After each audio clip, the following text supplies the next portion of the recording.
आखिरकार नफरत के सौदागर कामयाब हुए। कभी शिवाजी कभी औरंगजेब, जमीन की पेट में जो लोग खाक हो गए उनकी फिक्र में उनका बेड़ा गर्क हो गया जो जमीन की पीठ पर सांस ले रहे हैं। किसने बिगाड़े हालात, नागपुर हिंसा पे होगी बात। मैं जर्नलिस्ट मजहर, आप देख रहे हैं मुस्लिम सियासत।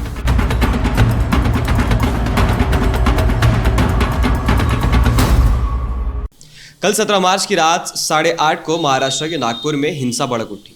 पथराव, आग, धुआं, जलती हुई गाड़ियां, देखते ही देखते पूरा शहर जल उठा। फिलहाल नागपुर में हालात ख़राब हैं। रिपोर्ट्स के मुताबिक 40 से ज़्यादा गाड़ियों को आग के हवाले कर दिया गया। पुलिस के साथ 18 लोग घायल हैं। पुलिस ने बैकफायर करते हुए नागपुर के हसास इलाकों में कर्फ्यू लगा दिया है और 55 से ज़्यादा लोग गिरफ्तार कर लिए गए हैं। नागपुर में हर तरफ पुलिस मौजूद है और अभी कार्रवाई जारी है।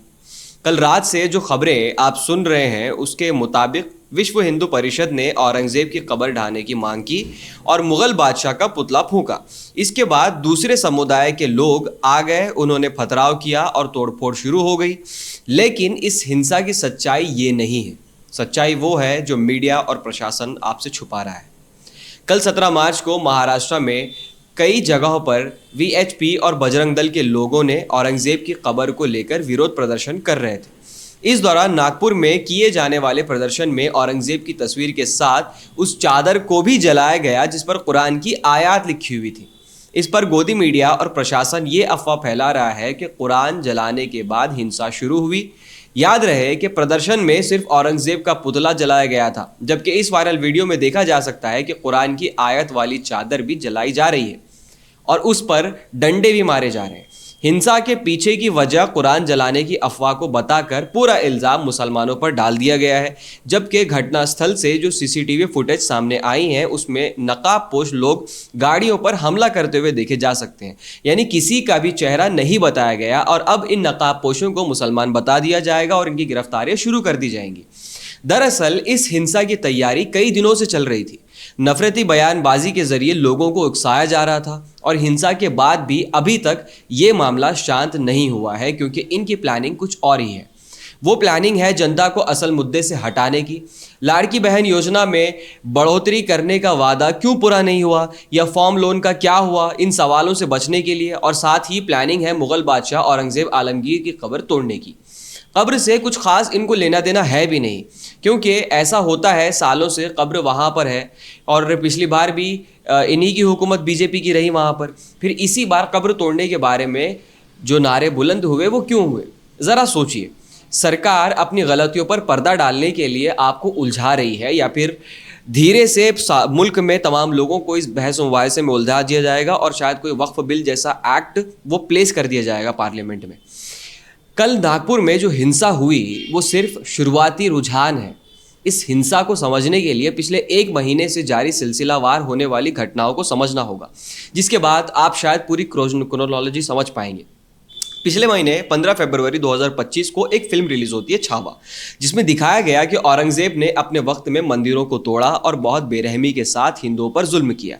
इस फिल्म में लोगों के जहनों पर इतना बुरा असर किया गया कि ये फिल्म देखने के बाद बच्चों से लेकर बड़ों तक लोग थिएटर में रोने लग गए और नारे लगाने लगे। इस फिल्म के पोस्टर पर दूध चढ़ाया जाने लगा। हिंदू और खासकर मराठा लोगों पर इस फिल्म का असर देखते हुए नेताओं ने इसका फ़ायदा उठाना शुरू किया या फिर फ़ायदा उठाने के लिए ही ये फिल्म बनाई गई थी और राजनीतिक बयानबाजी शुरू कर दी। सतारा से बीजेपी सांसद उदय राजे भोसले ने बादशाह औरंगजेब के कब्र को ढाने की मांग की। कहा कि एक जेसीबी मशीन भेजकर औरंगजेब की कब्र को गिरा दो। इसके बाद महाराष्ट्र के सीएम देवेंद्र फडणवीस ने इस बयान का समर्थन कर दिया। इसके बाद महाराष्ट्र के नफरती नीतीश राणे ने 13 मार्च 2025 के दिन ये कोंकण में बयान देते हुए कहा कि हमारे पास 5 साल का वक्त है। हम पहले औरंगजेब की कब्र हटाकर गायब कर देंगे और बाद में इसकी खबर मीडिया को देंगे। इसके साथ ये भी कहा कि प्रोग्राम ज़रूर होगा। आग में घी डालते हुए तेलंगाना भाजपा एमएलए टी राजा सिंह भी पुणे पहुंचे और मुगल बादशाह औरंगजेब की कब्र हटाने की मांग की। साथ ही केंद्र मंत्री शेखावत को चिट्ठी लिखकर कहा कि औरंगजेब की कब्र पर खर्च होने वाले पैसों का हिसाब किताब मांग कर कहा कि औरंगजेब जैसे कि कब्र पर हमारे टैक्स का एक भी रुपया खर्च नहीं किया जाना चाहिए। अब इन तमाम चीज़ों के बाद हिंसा भड़की और देवेंद्र फडणवीस आकर किसी एक समुदाय पर सारा इल्ज़ाम धर दिए जाते हैं कि किसी एक समुदाय की वजह से जो अफवाह फैली थी, उनकी एहसासात को चोट पहुंची, इसके बाद मामला ख़राब हुआ। ये पूरे हालात आपके सामने हैं कि पूरी वारदात कहाँ से शुरू हुई है और कहाँ तक पहुंच चुकी है। इसके बाद की भी टाइमलाइन अगर आपको पता करनी हो तो ये ज़्यादा मुश्किल नहीं है। इससे पहले भी देश में ऐसे कई सारे हालात हो चुके हैं। इन लोगों को जब कश्मीर के लोगों को उलझाना होता है तो ये कश्मीरी फाइल्स बना देते हैं। जब मुसलमानों के कैरेक्टर असैसिनेशन की बात आती है तो ये बहुत ही बेहतरीन प्लान केरला स्टोरी के साथ आ जाते हैं। अब देश में सिनेमा का कोई अस्तित्व बाकी नहीं रहा है। यहाँ पर तथ्य का सहारा लेकर कोई भी फिल्म आपको नहीं दिखाई जाएगी, महज प्रोपेगेंडा बनाया जाएगा। याद रहे कि इरफान खान ने कहा था कि जब तक देश में सिनेमा है लोग बनते रहेंगे, और क्या बनेंगे आप भी बखूबी जानते हैं। अब खैर, इन तमाम हालात पर आप क्या सोचते हैं नीचे कमेंट सेक्शन में कमेंट करके हमें ज़रूर बताएं।